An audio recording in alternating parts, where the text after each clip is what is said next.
नमस्कार, थिंक 360 में आपका स्वागत है। मैं हूं प्रदीप। राजस्थान में राजनीतिक रंग लगातार बदल रहे हैं।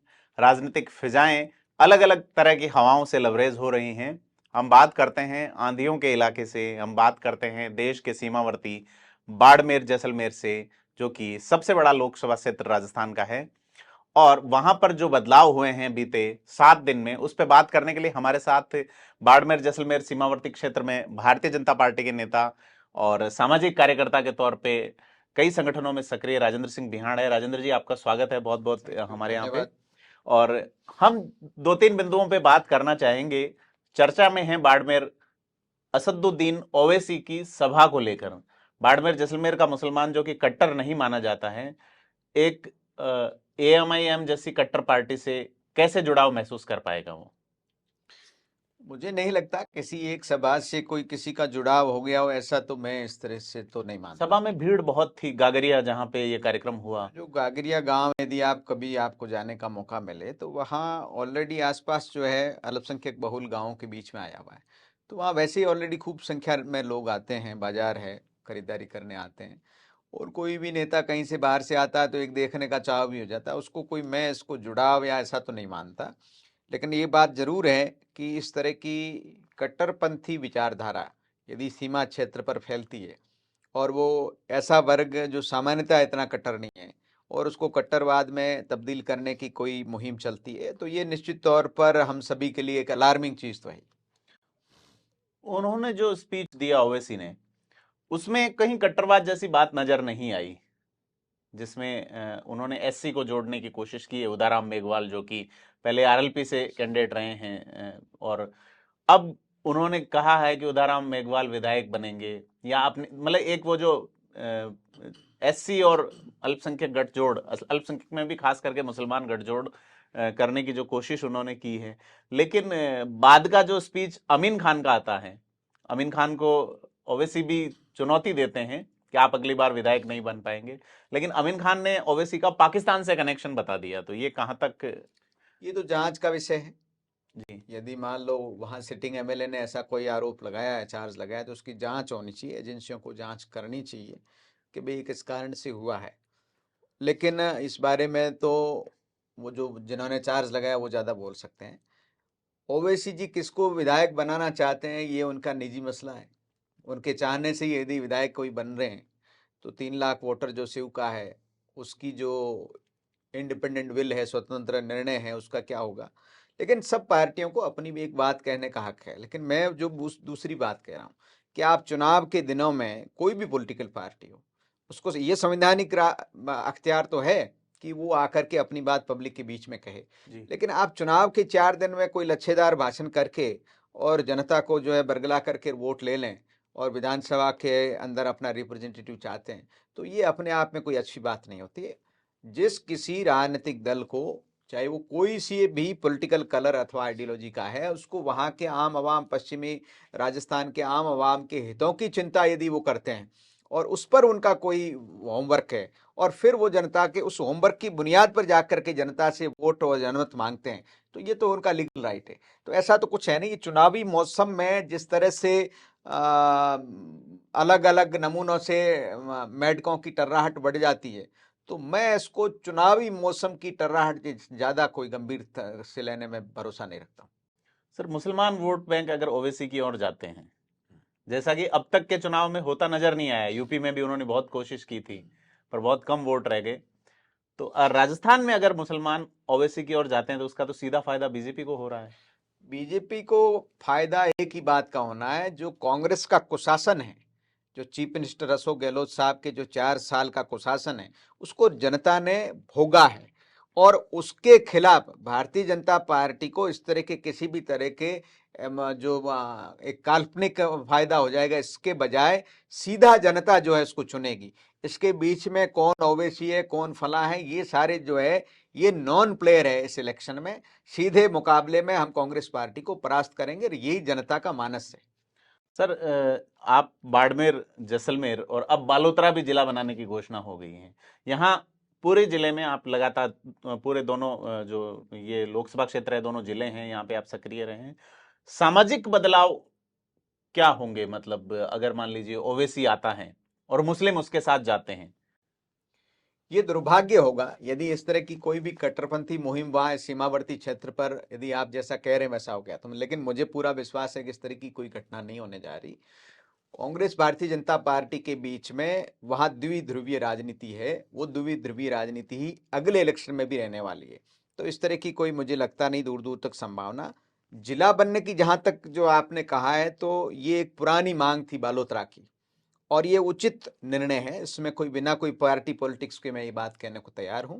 जियोग्राफिकली बाड़मेर बहुत बड़ा जिला था, और उससे बालोतरा और सिवाना का जो आखिरी गांवों का व्यक्ति था, उसको जो है बाड़मेर तक आने में 150 किलोमीटर की यात्रा करनी पड़ती थी। तो ये एक फिजिबल नहीं था, वो जिला मुख्यालय हो जाना ठीक है। इसको मैं कोई सामाजिक बदलाव के नाते तो नहीं गिनता, लेकिन प्रशासनिक रूप से एक इजी फैसला है। अमीन खान जो है शिव विधायक, उन्होंने सिंधी मुसलमानों को लेकर एक बयान दिया है जिसमें ये कहा है कि सिंधी मुसलमान भरोसे के काबिल नहीं हैं। उन्होंने एक धोखे का उल्लेख भी किया है। एक सार्वजनिक सभा में उन्होंने इस तरह का एक बयान पूरी कम्युनिटी पे दिया है। तो इसको आप कैसे देखते हैं? मैंने हालांकि उनका बयान सुना नहीं, लेकिन आप कह रहे हैं यदि उन्होंने ऐसा बयान दिया है, तो उम्र के इस पड़ाव में जब वो 5वीं बार विधानसभा में आए हैं, किसकी मेहरबानी से आए हैं? सिंधी मुसलमान का उनको 90 से 100% अनडिस्प्यूटेड सपोर्ट मिलता रहा, और जिसके बूते पे वो 40-50 साल राजनीति करते रहे, और उम्र के आखिरी पड़ाव में वो अपनी ही कौम को धोखेबाज कौम कहते हैं। तो मैं तो इस पे क्या टिप्पणी करूं, मेरा नहीं टिप्पणी करना ही ठीक रहेगा। मैं उनके इस बयान से तो सहमत नहीं हो सकता। फिर वो किसके बूते राजस्थान की विधानसभा में इतने सालों जाते रहे हैं? इस तरह की बयानबाजी किसी भी व्यक्ति को किसी समुदाय के ऊपर करना, ये शोभा नहीं देता। वो बहुत सीनियर नेता है, मैं इससे ज़्यादा कुछ कहूँगा नहीं। सर, मैं सीधे तौर पे जानना चाहूंगा कि वहां का मुसलमान क्या चाहता है। एक सामाजिक कार्यकर्ता के तौर पे आप जुड़े रहे हैं उनके साथ में। आपने जसवंत सिंह जसोल के इलेक्शन, मानवेंद्र सिंह जसोल के इलेक्शन देखे हैं। मुसलमान मानवेंद्र सिंह जसोल को वोट करते रहे हैं। तो इसको आप कैसे देखते हैं? वहां का मुसलमान क्या चाहता है और किस टाइप का मुसलमान है वहां पे? नहीं, मुसलमान सामान्यतः मुसलमान हिंदू सभी जो है देशभक्त नागरिक है। इस वोट पे कुछ ऐसे वहां पर एंटी नेशनल एलिमेंट्स है, उनको ऊपर तो बिल्कुल एजेंसियों को सख्ती से काम करने की जरूरत है। लेकिन सामान्य जो गांव गरीब बैठा है, जो सबसे बड़ा गोपालक समाज नहीं, भी मैं है। इस पर्सपेक्टिव नहीं, मैं इस पर्सपेक्टिव में जानना चाह रहा हूँ। मुझे किसी ने बताया कि वहां पर मुसलमानों का दो ध्रुवीय मुसलमान हैं। एक जो पीर पगारों की परंपराओं को मानता है, एक जो कि एकेश्वरवाद या ऐसा, इन आपस में कॉन्फ्लिक्ट भी है कुछ। नहीं, बहुत से लोग हैं जो पीरों फकीरों को भी मानते हैं, अलग अलग पीर हैं, उनके रिलीजियस हेड है। कुछ लोग जो है देवबंद वगैरह से भी जुड़े चुनाव हैं। के लिए फतवे जारी होते हैं, ऐसा सुना हमने। अब ये मेरी जानकारी में नहीं है चुनावी फतवों का तो। गाजी फकीर का फतवा काफी फेमस रहा सर। देखो, गाजी फकीर का फतवा जो है वो जैसलमेर में कोई चलता हो तो मुझे पता नहीं, हमारी बाड़मेर में तो इस तरह के कोई फतवे नहीं चलते। और इस तरह के फतवे जो है चुनाव के अंदर देना अपने आप में इलीगल है। यदि इस तरह की कोई डेमोक्रेटिक है। फतवागिरी करता है, तो ये तो निश्चित रूप से चुनाव आयोग और न्यायालय का विषय होना चाहिए। जी। तो फतवों से नहीं, राजनीति तो पीड़ा से चलनी चाहिए। किसी भी गरीब आवाम की जो पीड़ा है, उस पीड़ा की नब्ज पर जो हाथ रख देगा, उसको जनता चुनती है। सवाल हिंदू मुसलमान का भी नहीं है। भारतीय जनता पार्टी को भी मुसलमान वोट करते रहे हैं। तो ऐसा नहीं है कि भाई भारतीय जनता पार्टी जैसा नरेंद्र मोदी जी के समय का है कि भाई हम सर्व समावेशी विकास, सबका साथ सबका विकास का नारा है। तो मुसलमान को धीरे धीरे लगना शुरू हो गया कि आज़ादी के 70 साल बाद वो एक दल के साथ में, बंधुआ मजदूर के साथ में वन वे वोटिंग करते रहे। आज उनकी स्थिति क्या है एजुकेशन के मामले में, एम्प्लॉयमेंट के मामले में, ये तो उनको खुद को रीथिंक करना चाहिए। कि जिस मुल्क में आज गुजरात में किसी भी सिटीजन का विकास देख लीजिए, और आज दूसरी जगहों, दूसरे स्टेटों में जहां उन्होंने लॉयल वोट बैंक के नाते इस्तेमाल किया जिन पार्टियों ने, ये उनको अपने भीतर आत्मचिंतन करने की जरूरत है। लेकिन ये जरूर है, मैं हालांकि कौन होता हूं इस बात को बोलने वाला, लेकिन ये जरूर है कि कट्टरपंथी ताकतें कहीं भी बढ़ती है, चाहे वो जातीय कट्टरपंथी ताकतें बढ़े, चाहे वो धार्मिक कट्टरपंथी ताकतें बढ़े, यदि वो सीमावर्ती मुसलमान के बीच में अपनी स्थान बनाती है, तो ये देश के लिए भी ठीक बात नहीं है। सर, आपने बताया कि पीड़ा के आधार पर राजनीति होनी चाहिए। एक लाइन पहले आपने बोली कि बाड़मेर बहुत बड़ा जिला था, तो बाड़मेर को संभाग बनाने की मांग थी, पूरी नहीं हुई, पीड़ा उपजी है हरीश चौधरी के मुंह से। नहीं, आपने हमारी दुखती रग पर हाथ रख दिया। हरीश चौधरी जी ने भी कहा है, और भी बहुत से नेता इस पर बोले हैं, भारतीय जनता पार्टी भी बोली है, आम आवाम भी बोल रहा है कि जब आपने जोधपुर से 50 किलोमीटर की दूरी पर पाली को संभाग बना दिया, उसका कोई लॉजिक नहीं है। और जोधपुर से 200 किलोमीटर दूर बाड़मेर, 250 किलोमीटर दूर आपका जैसलमेर, इधर आपका सांचौर, इधर आपका जालोर, सब जो है ये 200-200 किलोमीटर की दूरी पर है और कल्चरली आपस में गुंथे हुए हैं, बाड़मेर, जैसलमेर, जालोर, सांचौर। बिल्कुल। इनको आपने जो है वापस वहीं रखा। और पाली का क्या लॉजिक था, कोई भी आप एडमिनिस्ट्रेटिव हिसाब से बता दीजिए। 50 किलोमीटर की दूरी पे दूसरे संभाग मुख्यालय का कोई कारण नजर नहीं आता।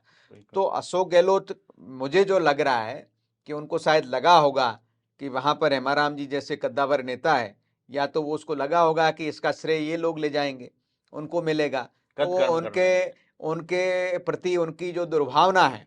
और मुझे ये कहते हुए कोई संकोच नहीं है कि अशोक गहलोत जो है इतने सीनियर नेता होते हुए, और राजस्थान में उनकी जोड़ के चीफ मिनिस्ट्री में भैरव सिंह शेखावत, सुखाड़िया यही रहे हैं, उसके बावजूद जो है वो उम्र के इस पड़ाव में भी डर्टी पॉलिटिक्स में विश्वास करते हैं। तो ये जो उनकी डर्टी पॉलिटिक्स की जो मास्टरी है, ये उसी का एक पार्ट है कि बाड़मेर संभाग नहीं बना। बाड़मेर संभाग बनने के लिए बिल्कुल एकदम उपयुक्त जिला था। पड़ोसी जिला आपके जैसलमेर के बीकानेर है, 26 से 27 लाख आबादी है। उस जिले में भी नोखा की मांग थी। बिहारी बिश्नोई जी लगातार इस मांग को उठा रहे थे, इवन रामेश्वर डूडी उठा रहे थे।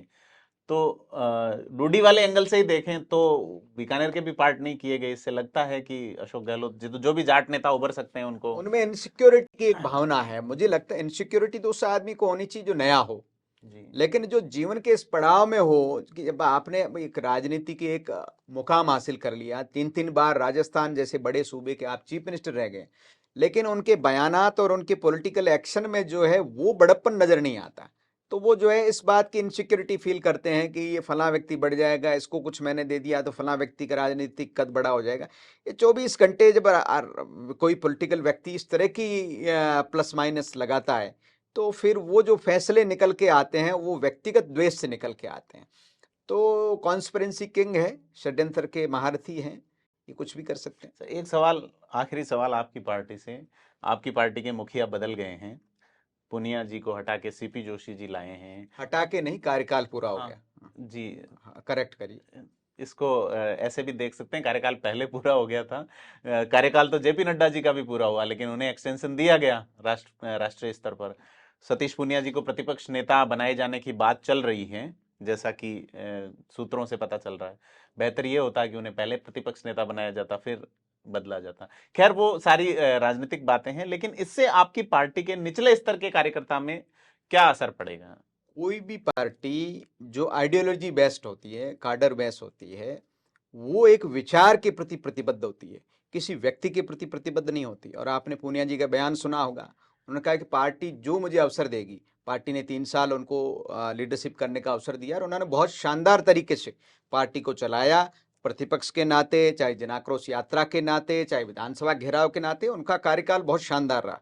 और मैं कहना चाहूंगा कि वो एक ऐसे अध्यक्ष रहे जो पार्टी के उत्तर से लेके दक्षिण और पूर्व से लेके पश्चिम में हर गांव ढाणी के कार्यकर्ता को व्यक्ति से जानते थे। तो बहुत शानदार रहा, वो हमारी पार्टी के एक असेट है, हमेशा आज भी वो पार्टी के काम करेंगे। लेकिन किसी भी को कोई दायित्व परिवर्तन करने से पार्टी की विचारधारा, पार्टी की रीति नीति, पार्टी के संगठन में कोई आमूलचूल परिवर्तन होता हो, ये वहां होता है जहां शख्सियत परस्ती होती है, जहां व्यक्ति बड़ा होता है और विचार छोटा होता है। तो भारतीय जनता पार्टी में दायित्व बदलते रहते हैं, लोग बदलते रहते हैं, इससे कोई फर्क। 47 साल के सीपी जोशी बनाए गए हैं, तो क्या पार्टी एक इस मानसिकता को लेकर चल रही है कि आने वाली 20 साल की राजनीति? निश्चित ही, जैसे व्यक्तियों के जीवन में परिवर्तन आता है, ऐसे पार्टी के जीवन में, जब आपका वोटर जो है, एवरेज वोटर है, वो युवा है, आज देश की 50% से ज्यादा जो आबादी है वो 40 साल के आसपास की है, तो निश्चित तौर पर नौजवान अध्यक्ष बनने से जो इंटरेक्शन हमारा नौजवान के बीच में उसका एक फर्क पड़ता है। तो पार्टी सारी चीजें सोच कर, जिस चीज से हमारा विचार प्रतिबद्ध होता हो, हमारे पॉलिटिकल विचार को स्ट्रेंथ मिलती हो, ऐसे सब काम तो करनी चाहिए। और उसमें पूरी पार्टी होल हार्टेडली एक साथ रहती है। तो ये हैं राजेंद्र सिंह बिहाड़, जिन्होंने हमें खास करके पश्चिम राजस्थान की राजनीति से कई सारे अनछुए पहलुओं से रूबरू करवाया। बहुत बहुत धन्यवाद। और दर्शकों से अपील है कि राजस्थान की राजनीति से जुड़ी हुई खास खबरों के लिए लाइक, शेयर और सब्सक्राइब करें थिंक 360 को।